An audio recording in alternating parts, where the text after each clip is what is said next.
tapping in. Welcome back to the channel. One of y'all told me to react to this video right here in the comments, so y'all know I had to tap in. The secret time MJ and Kobe taught LeBron how to win. Okay. Shout out Eric Smith, sports training, man. Y'all go check him out. Let's see what this video talking about, man. Interesting title. Let's hop straight into it. The beauty of the NBA has always been the passing of the torch. Dr. J to Larry Bird and Magic, Larry and Magic to MJ, MJ to Kobe, and Kobe to LeBron. But the difference with MJ and Kobe was they both never seemed to want to pass the torch.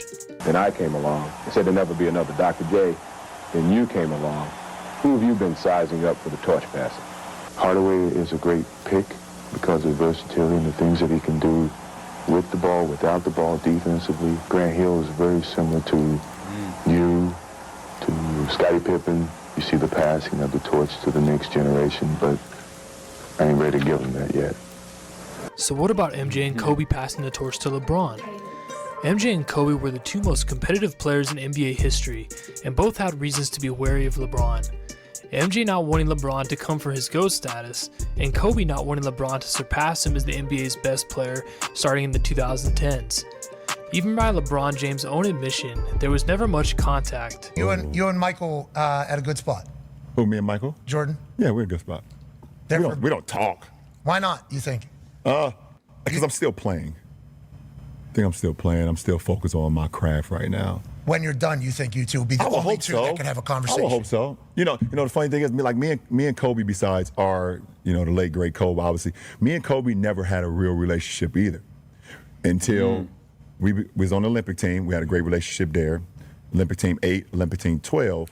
But it was always competitive between us. We were always like, I was on the East Coast, he was on the West Coast, and it was like, even though we never, I fucked up one time in 09 and didn't beat Orlando, and I think it was 09, didn't beat Orlando and didn't get him an opportunity to play him in the finals. But like, imagine. And until I became a Laker and then he retired, that's when our relationship like became really, really good. Yeah. He like welcomed me, called me like, bro, anything you need in LA, like I got you. You're a Laker now, you family. And we would have multiple conversations. He was obviously, you got saw him coming to a lot of games and things of that nature. And however, they both gave him some secret advice. But in typical MJ and Kobe fashion, they didn't call up LeBron on the phone, both feeling that it was up to LeBron to reach out. But by all accounts, he never did. But Kobe and MJ both know LeBron pays close attention to the media, and they both tried giving advice to LeBron subtly through the media first. All I thought about as a kid personally was winning championships. That's all I cared about. Now everybody's going to value things differently, which is fine. I'm just telling you how I value mine. If I'm Braun, you got to figure out a way to win. It's not about narrative. You want to win championships. You just got to figure it out. Wait, hold on. Let me hear what MJ got to say. When you look at LeBron James, you won your first championship your 7th year in the league. What advice would you give him as he looks now to win his first? First one's always the hardest.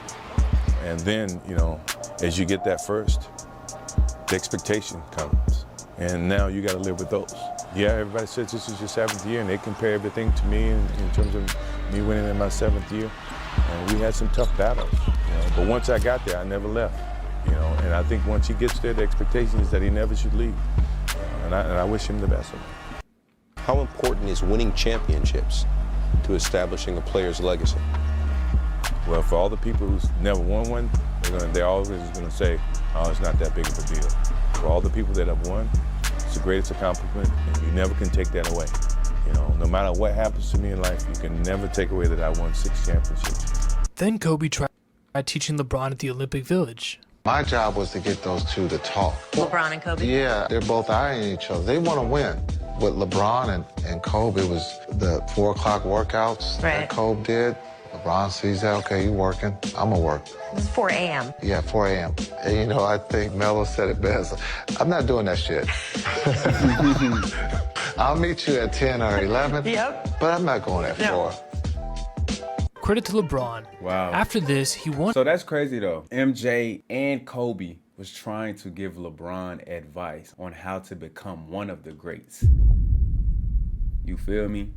And it's winning championships. Now, LeBron James went about it in his own way. Now, in that MJ clip, you heard that he said that he won his first championship in his 7th season. And he also mentioned that it was going to be tough along the way. Now, LeBron James, on the other hand, he tried, he failed. But instead of trusting the process, staying loyal to his team, he leaves, makes a super team, and then he wonder why no one calls him the GOAT. Bro, listen to the greats. Listen to the ones that came before you. They literally giving you the sauce. They told you to stop caring about the narrative and just focus on winning championships. But what is LeBron trying to do now? He's trying to brainwash you and control the narrative in the media that he's the greatest player of all time based on his longevity stats. That's not how you become a GOAT. Winning championships make you a GOAT. Forming super teams don't make you a GOAT. And now you see why people don't respect you, LeBron, because you calling yourself the GOAT, but you didn't win enough as much as the real GOATs. You feel me? You gotta win championships, bro. His first ring with the Heat. But throughout the first 2 years with the Heat, LeBron was still giving the ball up constantly in late game situations. Privately, this frustrated MJ and Kobe to no end. They'd also both become deeply frustrated with the offensive dunk fest the fourth quarters of AllStar games had become once MJ retired.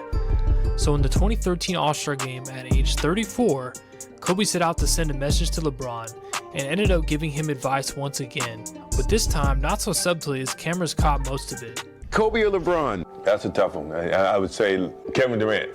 No, in terms of dominance of the game of basketball at this stage, is LeBron. Championship-wise, Kobe Bryant. And if you had to pick, between the two, that'd be a tough choice. I mean, but 5 beats 1. Have you heard about Jordan's comments? Yeah, I heard. My take on it, I don't really have a take on it. He said he would take Kobe over me because it was 5 rings is better than 1, and last time he checked, 5 is better than 1. I don't think, at the end of the day, rings doesn't always define someone's career. What? It does. Especially if you're talking about GOAT conversation, it does, Brian. Championships mean a lot when we're talking about the greatest of all time. If that's the case, then, I would sit up here and say I would take Russell over Jordan, but I wouldn't. I wouldn't take Russell over Jordan. Russell has 11 rings, Jordan has 6.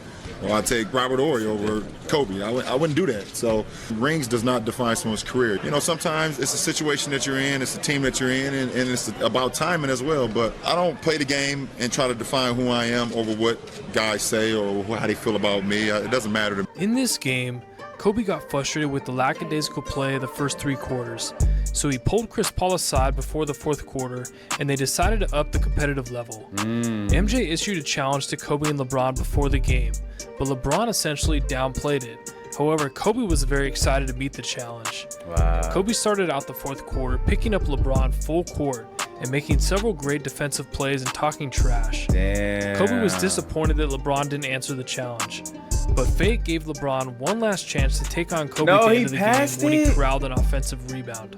Short. Williams gets it back. Down to 3 seconds. He passed it again? Picks it off. Oh, Bron, what is you doing, bro? Oh my God. This man Kobe is trying to send a message that he want to play you for real. He's trying to bring that dog out of you. You literally is down 2 points in an All-Star game that's competitive. You're the best player on the floor, right? Why is you passing the ball in crunch time, bro? And then you passed it up twice. What is you doing? Do he not get the message? Kobe is picking him up full court. He's playing you for real. He's talking trash. But you not responding. Like, bro, LeBron just not no dog. He not, bro. He's a talented ball player. I give him that. But he's just not no dog like a Jordan or Kobe. You can see it right here. And is fouled with 1.1. Why you passing? Look, Melo, like, why you passing? Look, they both of them like, why is you passing? Shoot the ball. It's an all-star game, bro. It don't count, bro. Shoot the ball. If you miss it, you miss it. If you make it, like, but But shoot the ball, though, bro. Like, what are we doing here, bro? Like, that's what I be talking about, bro. He is not the GOAT, bro. Any GOAT, bro, like a Jordan or Kobe, they want that moment. Like, what? Like, come on, gang. They drew up a play for a three. That's exactly what they were going for the win. And this was puzzling. You think LeBron, with 6 seconds to go, maybe a little less. All the killers on the court went and accosted LeBron for passing the ball off, telling him if he's going to be the best player in the world and win championships, he has to demand the ball in the final moments. Stephen A. had this The crazy thing is, I never saw this. Say. I was happy to see Kobe Bryant and Carmelo Anthony get in LeBron's face after the game. I'm sorry, after the last play, because Kobe's like, "What's wrong with you? What is wrong with you? Right. Shoot the shot." I thought Carmelo was just laughing at him. No, Carmelo was like, "Oh, come on, what are you doing?" And Kobe was like saying it, like, "What's wrong with you?" Okay, but we know his talent is off the charts. There is something missing. Yeah. We all know it. That We've dog. chronicled it, or whatever the case may be, because I didn't believe what you believed until I saw it in the NBA Final. Wow. My point to you is this. That is the alone. It's a huge hump because it's all psychological. It's nothing about his game. It's all psychological. Ooh. But he has got to get over it. I ain't gonna lie, Stephen A was spitting right there, bro. It's all in the mind with LeBron. He's great. He's a great basketball player. Even Jordan know it, Kobe know it, and the crazy thing is, they wanted to pass the torch to LeBron. But the thing is, bro, like, it starts up here. It starts up here, bro. Shoot the shot. Believe you gonna make the shot. Want the moment. Why is you shying away from the moment? Do you not have that dog in you? Do you not have that mentality in you, bro? You gotta want to shoot that, especially in an All-Star game. Come on, bro. It don't count. And then Kobe even wanted you to shoot it. Like, come on, bro. They want you to win, but you don't want to be the GOAT. You don't want to be that type of player. In the finals, with some missed shots and turnovers, he was at least being much more aggressive that whole fourth quarter, and it put the Heat in position for Ray Allen to hit the clutchest shot in NBA Finals history. LeBron went on to hit several dagger jumpers in the ensuing Game 7, and he won his second NBA title, seemingly following Kobe's advice. But the next year, LeBron and the Heat lost in a rematch with the Spurs, and he decided to leave the Heat because he felt that 1, he needed younger and more talented co-stars, and 2, he felt Pat Riley wasn't giving him enough freedom. This was the first moment where I had an inkling that LeBron may not be back. One thing you don't do is fuck with LeBron cookies. No. This is serious. So we get on the This nigga left for some cookies? And we play cards at the front of the plane. We play cards, and I then heard at some about point, this. Bron This gonna is be like, really "Hey, true? bring me those cookies." And this one day, he was like, "Hey, where my cookies at?" And they had to come up there and whisper in his ear and tell him there were no more cookies on the plane. Yeah. That motherfucker sat back away from the game. He pushed that cards back. He sat there quiet, doing his head like this. I was looking, I'm like, he ain't play cards no more. He sat there like this. Kobe and MJ. Over some cookies? I heard of this before, but damn, that's really true. Coming from D-Wade, it's confirmed. That's true. Damn. So he really left the Heat over some cookies. How y'all feel about that in the comments, bro? Damn. They both became concerned with the teaming up mentality and the jumping team mentality led by LeBron. Once again, they tried to give LeBron some more secret advice through the media. Michael Jordan said, "There's no way with hindsight I would have ever called up Larry, called up Magic, and said, hey look, let's get together and play on one team. But things are different. I can't say that's a bad thing. It's an opportunity these kids have today. In all honesty, I was trying to beat those guys." Wow. Then also you have this tweet here from Kevin Durant in 2010. Well, I guess his opinion changed. What'd he say? Not everybody want to play for the Heat and the Lakers. Let's go back to being competitive and going at these people. KD! You cannot be talking about being competitive, bro. Come on, bro. You know how many teams you done hop to, especially Golden State. That Golden State move, bro, I ain't gonna lie. That's probably the weakest move in NBA history, KD. Not gonna lie, bro. But damn, y'all can see Jordan wasn't rocking with that move. But as you can see though, bro, like he don't have that competitive spirit in him, bro. He don't have that dog in him. The mentality, bro. Like, I don't know, man. He ain't no pit bull, bro. He like a poodle. You feel me? Like, cause why are you teaming up with so many all-stars, bro? You talented enough to carry a team. We seen it. But if your mentality was there, you'll probably have more championships. Not gonna lie. But that's what's been missing, bro. And Jordan and Kobe seen it. And then when he started switching to different teams, that's when Jordan and Kobe started to shy away, bro. It's an opportunity these kids have today. In all honesty, I was trying to beat those guys. And then also you have this tweet here from Kevin Durant in 2010. Well, I guess his opinion changed. LeBron said that when they put together the quote-unquote super team, it was a lot tougher on them than you guys are going through. Do you believe that? What does it matter? We just want a cookie for it? I mean, what is it? Well, it seems like he did. It doesn't matter. It doesn't matter. Does he give you advice? Yeah, he does actually, yeah. Good advice? Great advice. I mean, I'll never ever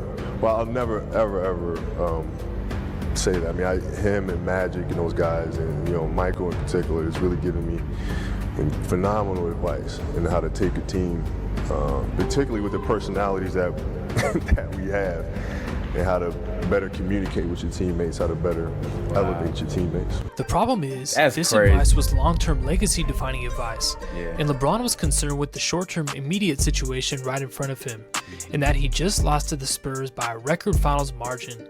So he went to the Cavaliers to join forces with the up-and-coming Kyrie Irving and the newly acquired 26-12 averaging All-Pro Kevin Love. After going 1-2 in the finals against the Warriors in 2015 through 2017, Kobe came out with his book, Mamba Mentality. In it, he gave advice directly for the first time to LeBron James.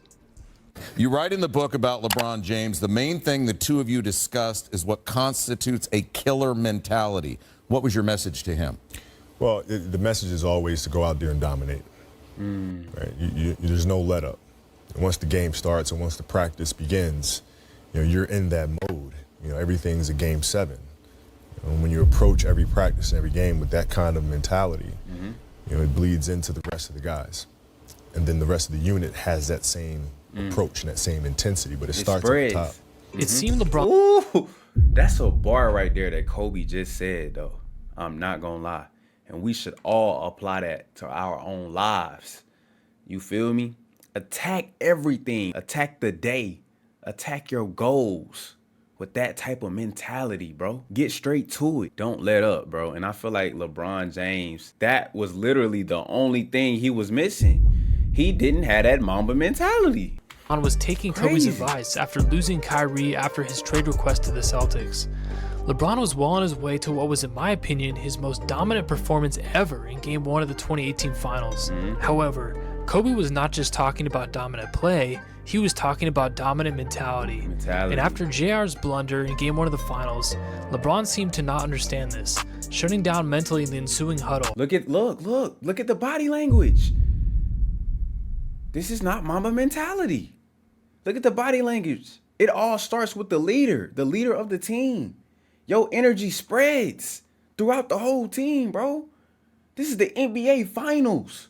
Yes, your teammate made a dumb mistake. It's okay. But uplift him. It's going to be all right. We're going to get him in OT, man. Forget about it. Uplift your team, bro. Look at the body language, bro. GOATs don't do this. This is not Mamba mentality.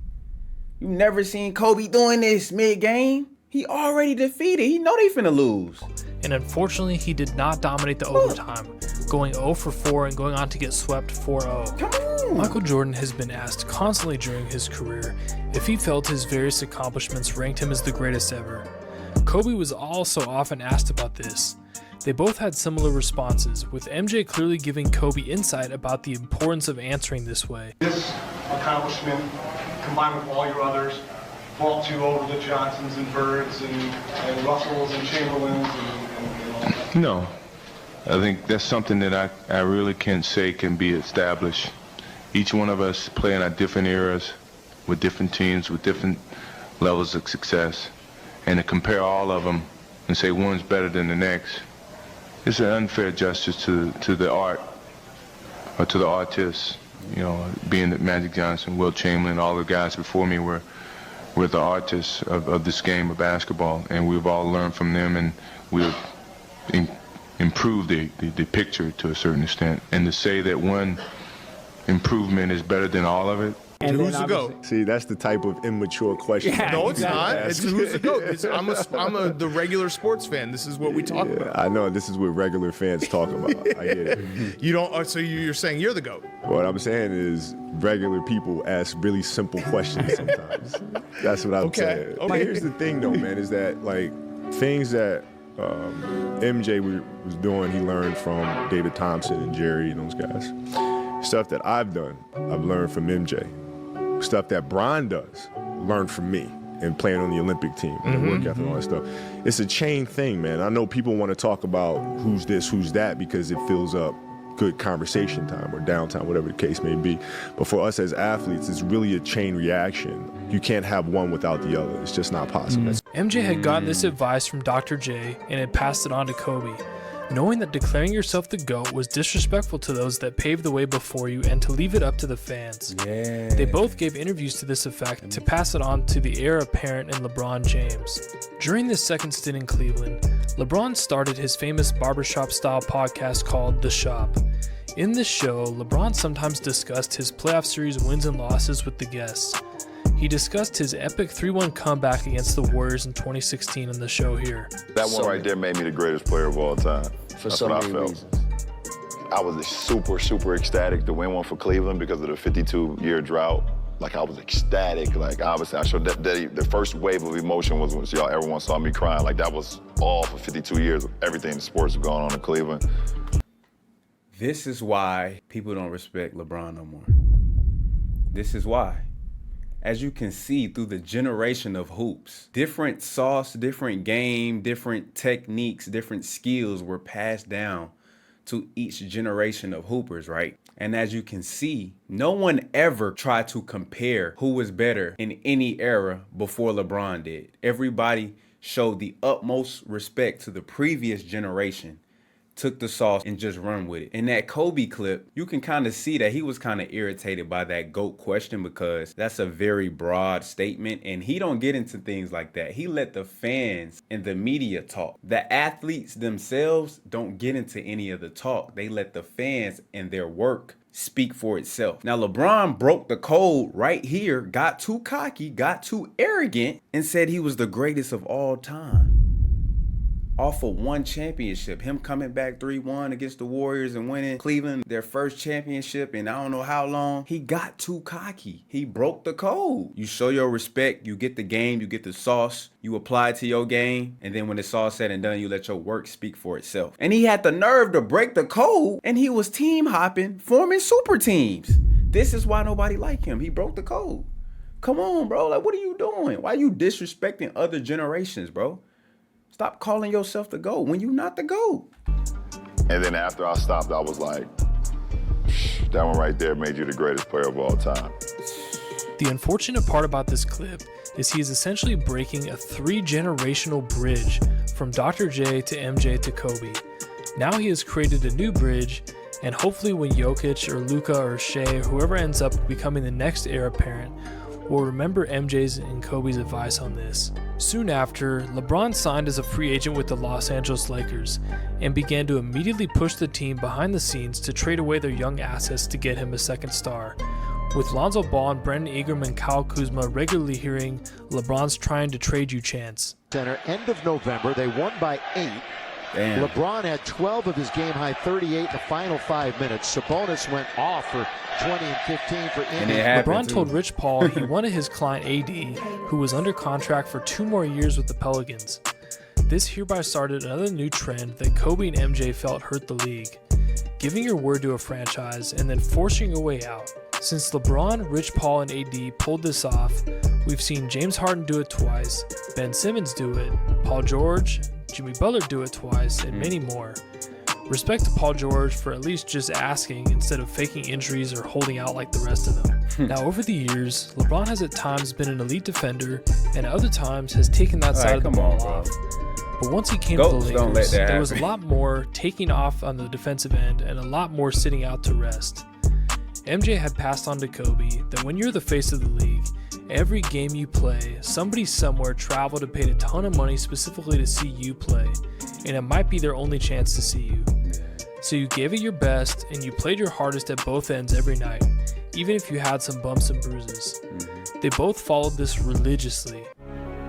The night they lost to Orlando, I said, Michael, you know, I'm about to get out of here.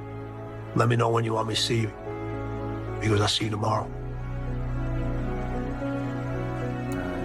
Michael had an obligation to himself, the fans, his teammates, the organization, his family, everybody. He said, if you're gonna sit down and take 3 hours out of your day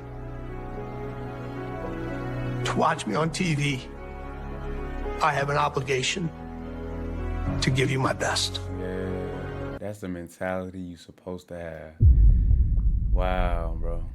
MJ, so powerful, man. I ain't gonna lie, bro. MJ, one of the ones, the GOAT, man, for real, bro. That's how you supposed to play every single night. 82 games, bro. Man, all this load management, Kawhi Leonard, Paul George. Who, man? To give you my best all the time. Facts. He the GOAT, bro. Kobe didn't want to disappoint his fans, especially the ones in the 300 sections that saved Kobe up to watch too. him play. The kids with the same excitement he once had. I remember asking him why he couldn't just sit a game out because he was hurting. He said, what about the fans that saved up to watch me play just once? Exactly. He never forgot about his fans. Yeah. So when LeBron started taking off plays on defense and sitting out games to rest, Kobe was the messenger. What is your feeling about where he is in his career right now and all of that? You know, that's the tough part, is that when you miss a game, there's that one kid out there that's not going to see his favorite player play. Okay? Now, that being said, LeBron has done so much for the game. Right? So we need to give him, he's earned the opportunity to be able to take a rest. He's earned that. We can disagree with it. We feel absolutely terrible for the kids that come and watch him perform. But at the same time, this man has been to a finals pretty much every year for as long as I can remember. He's done so much to elevate the game. So he's earned the right for us to give him the benefit of the doubt. On its face, this is essentially a debate about doing what's best for yourself or doing what's best for the league and the fans. I know that sounds like a tough decision.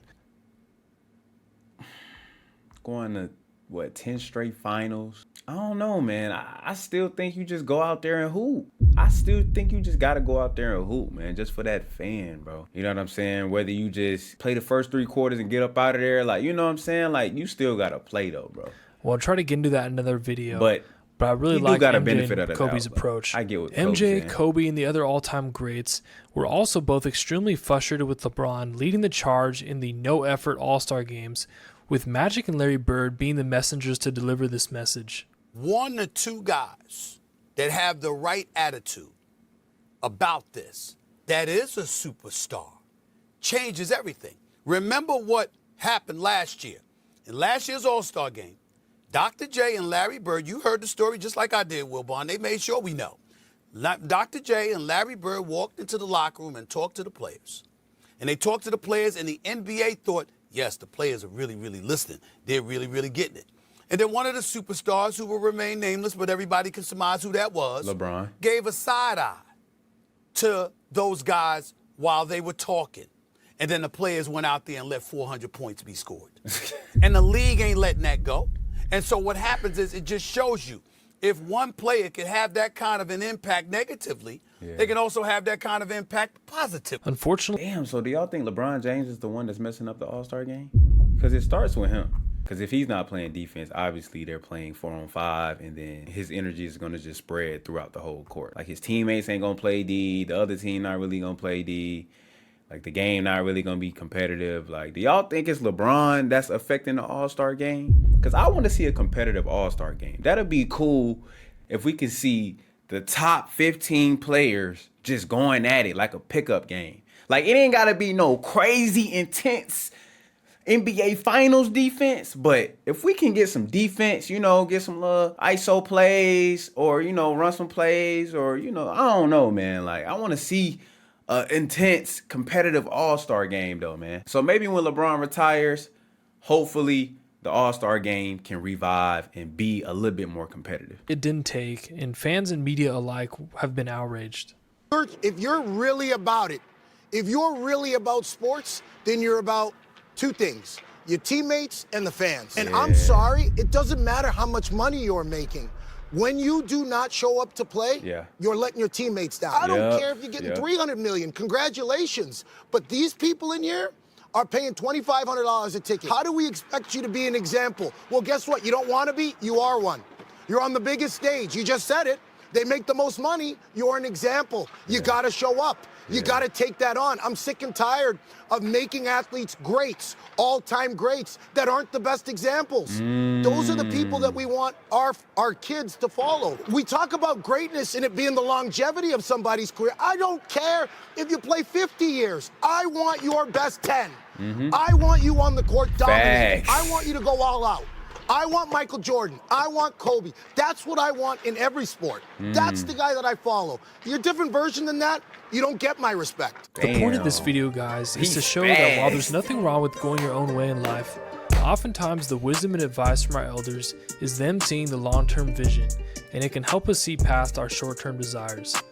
Ultimately, LeBron's talent and many of the good decisions he's made have helped him become very successful, but I think many of those successes were short-term or short-lived. Michael Jordan and Kobe built mentalities, legacies, and stories that will last forever. And while LeBron only accepted their advice a few times, I believe the mentality change they and Dwayne Wade passed to him did help him win his last 3 championships. Thank you guys for watching. If you're a young player and you have a coach that's always trying to push you to have a better mentality, instead of brushing it off, stop for a second and think if maybe they're trying to help you in the long term. I appreciate all the support, guys. Please subscribe if you'd like to see more. Much love. Peace. And Michael has the ball, again guarded by Shaw Marion. The fadeaway, yes, with 4 and 8 seconds. Kobe took We're yelling, stop.